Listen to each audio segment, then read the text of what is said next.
የአውሮፓ ሻምፒዮንስ ሊግ ዛሬ ምሽት ይደረጋል። ትንቅንቁ ከባድ ነው፣ በጣም ከባድ ነው። ሉዊስ ኤንሪኬ አንድ ነገር ተናግረዋል። ዛሬ ምሽት የሚደረገውና በመልሱ የሚገናኙት እነዚህ ሁለት ቡድኖች መካከል የሚያሸንፈው ቡድን የሻምፒዮንስ ሊጉን ዋንጫ ይወስዳል ብለዋል። ወይ ፓሪስ ሰን ጀርመን ወይ ባየር ሙኒክ። ያኛውን ንቀውታል ኤንሪኬ። አትሌቲኮ ማድሪድና አርሰናልን ንቀውታል። በቃ ዋንጫ የሚወስደው ይሄኛው ሳይድ ነው፣ በዚህኛው በእኛ በኩል ያለው ነው ብለዋል። እና ሉዊስ ኤንሪኬ ምን ጨመሩ? 20 ተጫዋቾች በፈለግኩበት ቨርሳታይል ሆኖ እንዲጫወቱ የማድረግ አቅም ያለው ብቸኛው ክለብ ፓሪስ ሰን ጀርመን ነው ብለዋል። ለዚህ ደግሞ ደስተኛ ነኝ ብለዋል። 20 ተጫዋቾችን እየቀያየርኩ ማጫወት እችላለሁ፣ የዚህን ያህል አቅም ያለው ክለብ ነው ያለኝ ብለዋል። ሁለቱ ቡድኖች 15 ጊዜ በዩኤፋ ሻምፒዮንስ ሊግ ተገናኝተዋል። ባለፉት 9 የውድድር ዓመታት 9 ጊዜም ተገናኝተዋል። በነገራችን ላይ ብዙ ጊዜ የተገናኙት ሪያል ማድሪድና ማንቸስተር ሲቲ ናቸው በውድድሩ ታሪክ። ስለዚህ እነዚህ ሁለት ቡድኖች አድማጮቻችን ዛሬ ምሽት የሚያደርጉት ጨዋታ ትንቅንቁ ከባድ ነው። የቅርብ ጊዜ ግንኙነታቸውን ስንመለከት ባየር ሙኒክ 2-1 ያሸነፈበት የ2025 የህዳር ወር ፍልሚያ ነው። ስለዚህ ባየር ሙኒክ 2-1 ያሸነፈበት የቅርብ ግንኙነታቸው ነው። ከዛ በፊት ፓሪስ ሰን ጀርመን 2-0 አሸንፏል። እንደገና 2024 ላይ ባየር ሙኒክ 1-0 አሸንፏል እና በጣም ይተዋወቃሉ በደንብ እነዚህ ሁለት ቡድኖች። ዛሬ ከዋንጫ በፊት የሚደረግ የዋንጫ የሻምፒዮንስ ሊግ ጨዋታ ነው። ፓሪስ ሰን ጀርመን ከባየር ሙኒክ። በእርግጠኛነት አይኖች ሁሉ ዛሬ በቢሊዮን የሚቆጠር አይኖች ይህንን ጨዋታ በቀጥታ ይመለከታሉ። በባየር ሙኒክ በኩል እነ ኦሊሴ፣ እነ ሰርጅ ግናብሪ፣ እነ ሃሪ ኬን፣ መሃል ላይ እነ ኪሚክ፣ እነ ፓቭሎቪች ያሉበት ስብስብ ነው። አንጋፋውን ግብ ጠባቂ ማኑኤል ኔየርን ጨምሮ ባየር ሙኒክ ቤት ውስጥ ቪሴን ኮምፓኒ ጠንካራ ስብስብ ይዟል። ቡንደስሊጋውን አጣጥሟል። ፓሪስ ሰን ጀርመን ሉዊስ ኤንሪኬ በባሎንዶር አሸናፊው ዴምቤሌ እንዲሁም ደግሞ እነ ዴዝሪ ድዌ ደረሰላቸው። ግን ሶፊና እናየዋለን እስኪ የነ ዴዝሪ ድዌ ስብስብ ያለበት ነው። እነ ሜሲ፣ እነ ኔይማር፣ እነ ኪሊያን ምባፔ አንድ ላይ ሆኖ ምንም ነገር መፈየድ ያልቻሉትን አስደናቂውን ፓሪስ ሰን ጀርመን ሉዊስ ኤንሪኬ ያለ እነዚህ 3 ምርጥ ተጫዋቾች ያለ ኔይማር፣ ያለ ሜሲ፣ ያለ ኪሊያን ምባፔ የሚገኘውን ቡድን አስገራሚ አድርገውታል።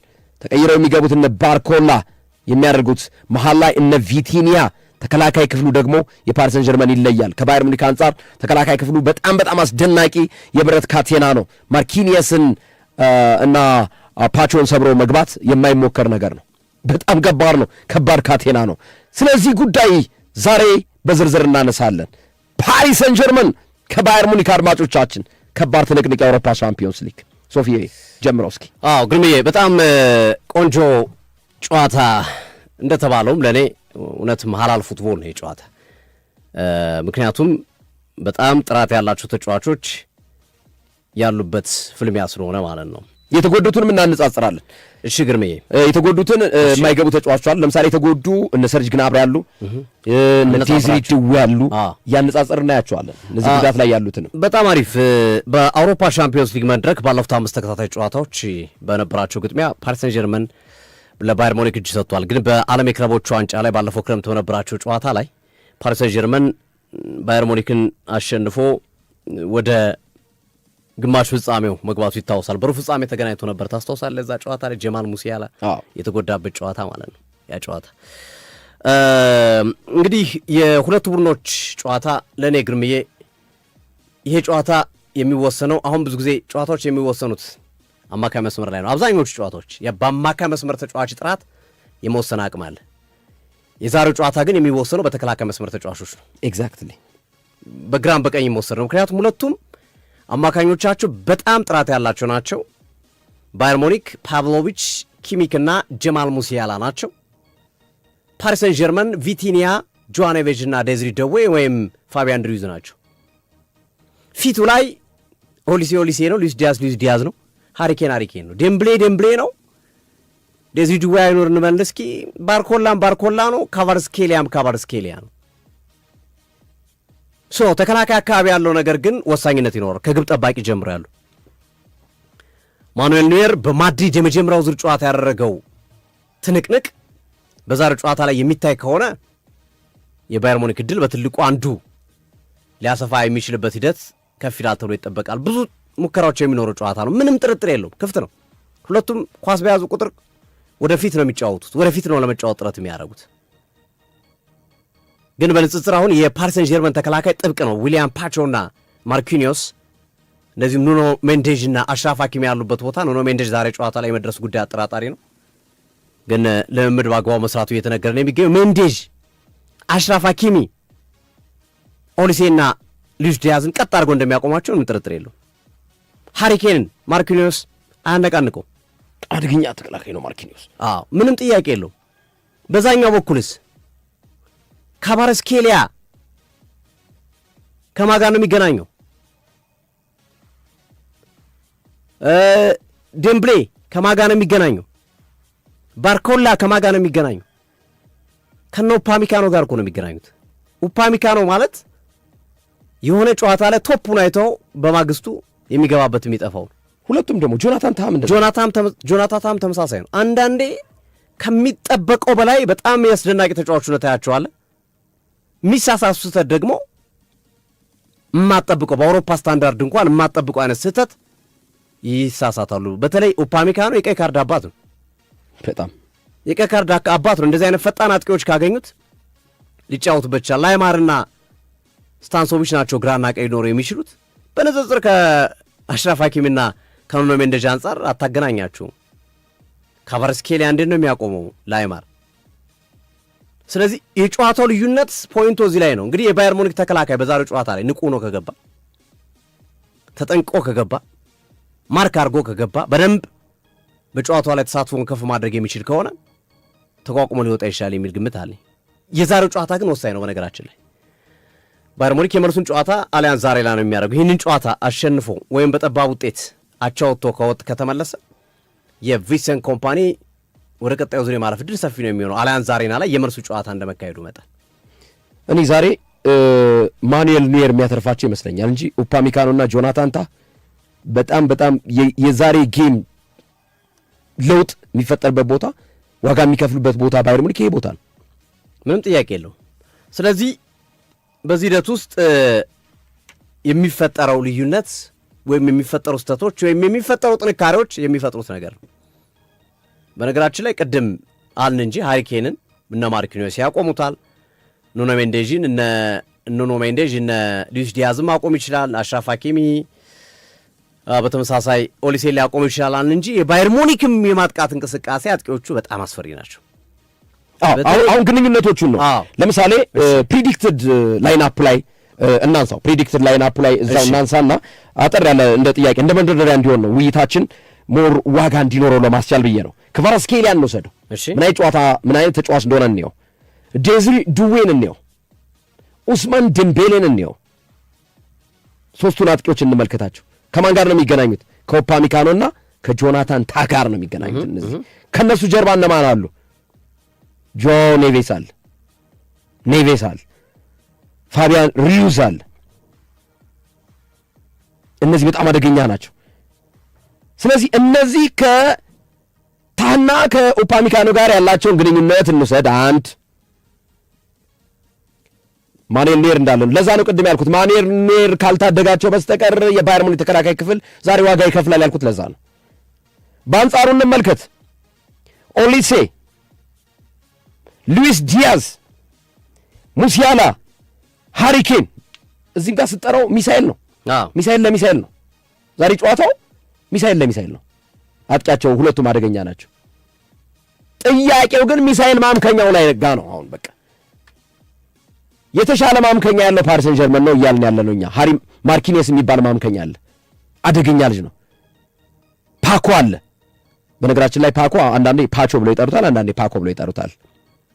ሁለት አይነት አጠራር ያላቸው ተጫዋቾች አሉ። ዘሴም ነው፣ አንድ አይነት ነው።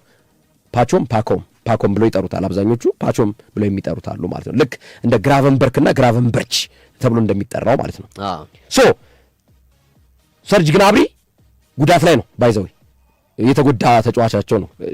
ኒዲያይ፣ ቢሾፍ፣ ካርዶዞ፣ ግናብሪ፣ ጉሬሮ፣ ካላና ማይኪ ጉዳት ላይ ናቸው። ከነዚህ በጣም ወሳኝ የሚባሉት የተጎዱባቸው የጉሬሮና የሰርጅ ናብሪ ናቸው።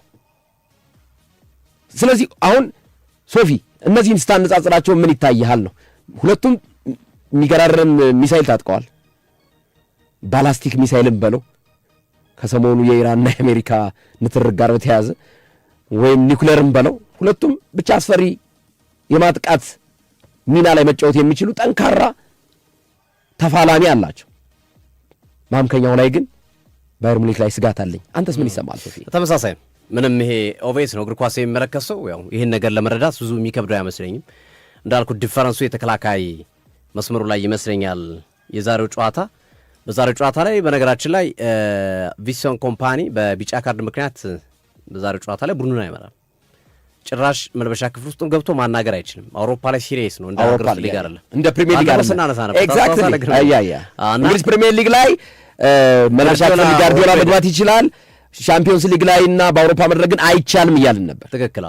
ሶ በሻምፒዮንስ ሊግ እንደዚህ አይነት ነገር የለም። ጨዋታውን ለመመልከት ስቴዲየም ውስጥ መገኘት ይችላል እንጂ ከዛ በዘለለ ነገር ምንም ነገር ማድረግ አይችልም እና ለቪንሰንት ኮምፓኒ በሜዳ ውስጥ ነው ቡድኑን አለመምራቱ የሚያየውን ስህተት በፍጥነት ለማስተካከል በሚደረገው ጥረት ምናልባት ክፍተት እንዳይፈጥርበት ስጋት አለ። ሌላው በባየር ሙኒክ በኩል የምንመለከተው ነገርና እኔ ባየር ሙኒክ ትልቁን ስራ መስራት ያለበት እዚህ ጨዋታ ላይ ከቻለ ያው ማሸነፍ፣ ካልቻለ ግን በጠባብ ውጤት ጨዋታውን ይዞ መመለስ አድቫንቴጅ አለው። አሰልጣኙ ይመለስለታል። በዛ ላይ በሜዳው ነው የሚጫወቱ የመልሱን ጨዋታ። በሻምፒዮንስ ሊግ አንዱ ትልቁ አድቫንቴጅ ከሻምፒዮንስ ሊጉ በምድብ ጨዋታ በመጀመሪያዎቹ ተርታ ማጠናቀቅ የሚፈጥረው ልዩነት ይሄ ነው። ፓሪስ ሰን ጀርመን አሁን ቀድሚያ በባየር ሙኒክ ሜዳ ቢጫወት በሜዳው ከደጋፊዎቹ ጋር ታግዞ ብዙ ነገር ሊሰራ እንደሚችል ትገምታለህ። ይሄን እድል ባየር ሙኒክ የሚጠቀምበት ይሆናል ተብሎ ነው የሚጠበቀውና እንደተባለው ለእኔ ይሄኛው ጨዋታ